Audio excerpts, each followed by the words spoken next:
everybody. I'm Laura Trump coming to you from my home in New York, where we're hunkered down to help flatten the curve. Though the media condemn President Trump's every move, he is going to win this war for the American people. Joining me is the host of America This Week on Sinclair Broadcasting, my friend Eric Bolling. Eric, welcome to the show again. Awesome to be back with you, Laura. Great show. Good job you're doing, bud. Oh, thank you. Thank you. Well, there's so much to talk about, and obviously you are a member of the media. You are one that does not try at every single turn to attack the president. You actually report the facts and the news to people. But don't you think the media shift their narrative every single day, Eric, to promote their political agenda and try everything they can to hurt this president? So I wrote a monologue on this exact topic, and I delivered it on the show yesterday, which airs around the country. But it really pointed out that the media has become so partisan. Rather than delivering information, like the president comes to the briefing every day, delivers some information, gives nuggets of information, then takes questions. So for the better part of 2 months, I saw the media, the left-leaning mainstream media, just try and poke at Trump constantly. Why didn't you shut the economy down sooner? It was up to you. You could have shut the place down. Why didn't you, whatever. More people got sick. More people lost their lives because you didn't. Meanwhile, he had already stopped incoming flights from China, but they still poked at him. And then a couple of weeks ago when he said, listen, I'd like to reopen the economy because it's time, they went apoplectic. They said, who are you to decide when the economy is to open? Meanwhile, they've been trashing him for weeks that he should have closed it sooner. So the bottom line is, rather than being an honest media, and journalism is protected in the Constitution. It's right there. We protect the free press in the First Amendment to the Constitution, but it was there to keep a check and balance on politicians and government, not to decide who's right and who's wrong. They literally should be calling balls and strikes. Instead, they've got the game sold. They're just trying to figure out how to make their team win. They have already sold that their team's going to win, and they're just, I don't know, blowing calls left and right just to make their side look better.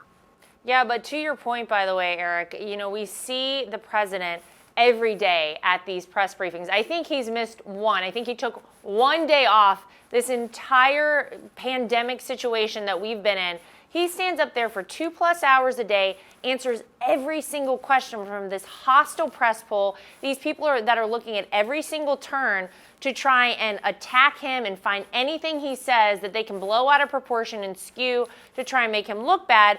But the president, I think, does a masterful job. He's got to push back on them almost every single day. Take a look at this.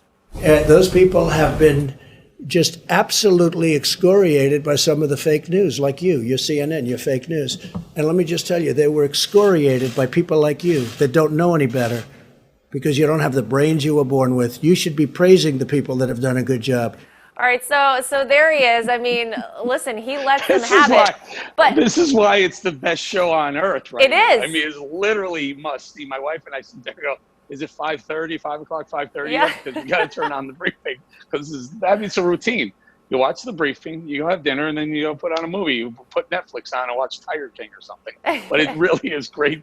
It's right up there. It's right up there with Tiger King. But Eric, isn't this sort of thing why the media's approval rating is at a historically low level? People see this, and the president calls them out, and people are finally, thanks to President Trump, he's actually opened people's eyes to what has probably been going on behind the scenes for far too long. This is probably part of the reason that people don't trust the media that much anymore. No one does. Who trusts the media? It's got a lower approval rating than, I think, cockroaches right now. And for that reason, they blame him for not enough tests. They blame him for everything. The CDC failed. When the epidemic was coming here and we realized it's on its way, Trump said, okay, CDC, let's get those tests out of there. They had faulty tests. They were unprepared for what was coming their way. They this week said that the tests they had were terrible. They weren't working. And so they go back to the drawing board and redesign tests. Meanwhile, it's Trump's fault. Every day in the briefing room, it's Trump's fault. I'm shocked he doesn't say, don't blame me, blame the CDC, but he doesn't do that. They all want to blame him. Look, bottom line is the more they attack him, and then it's the more they show what they're really all about. They're not about bringing out forth information and letting the American people and the public understand what's going on. They're about attacking the president. I mean, it's a new thing, right? They couldn't do it with Russia. They couldn't do it with the impeachment. Now it's COVID, COVID, COVID. Well, we will get through this, Eric, and I think the great news is that we have a president, whenever we do get on the other side of this, hopefully sooner than later, who fully understands the economy, who understands jobs, business, who in 3 short years got us to historic levels, whether we're talking about historically low unemployment, historic levels in the stock market, bringing jobs back by the hundreds of thousands, manufacturing jobs that Joe Biden and Barack Obama said had gone and left this country forever. Donald Trump brought them back. So if there's one person out there who understands how to get this country back to work and get us back past even as great as we were prior to this pandemic, it's Donald Trump. So what are your thoughts about, the president's plan to get Americans back to work as soon as possible, but as safely as possible as well? And this is a big point of contention with me. Before I was in politics, I spent 15 years in business, and I was in the oil business. I'm watching what's going on here. I mean, I like what we're doing. For me, be perfectly honest with you, Laura, I think that there's a lot of money being spent to businesses and in the top level of businesses, and you have to keep businesses open. I get it, but I've talked to Jared Kushner, I talked to the president directly. I honestly think there's a solution to this that they're kind of missing right now, and they know that I feel this way. And there's a debit card that needs to happen. So every household in the country gets a debit card. Use it or lose it. You got 30 days, spend it or it goes away. Everyone's going to spend it, but what it does is injects cash directly into the economy. That's what we need right now. The U.S. economy is 70% dependent on the consumer. So what we're doing and what Mnuchin and Kudlow have put together, it's smart. It keeps the businesses whole and it allows the doors to open. But what I think they're missing right now is that to keep the doors open, you need customers. The customers have to come in. Right. What we're doing right now is as an America and even as the world, we're cocooning. So we're getting used to not spending, right? We're getting used to not going out for dinner or movies or buying a car or buying clothes. It will take a long time to get back to those levels from before. But if you put cash in their hand that they have to spend, it gets injected directly into the economy. I talked to the president personally about it. But I honestly think that when you incentivize the consumer households, it doesn't cost that much money to do this. If you put $2,500 in everyone's pocket, it's $300 billion. That's about, you could do about 12 or 15 of those so far. Here's the best part of it.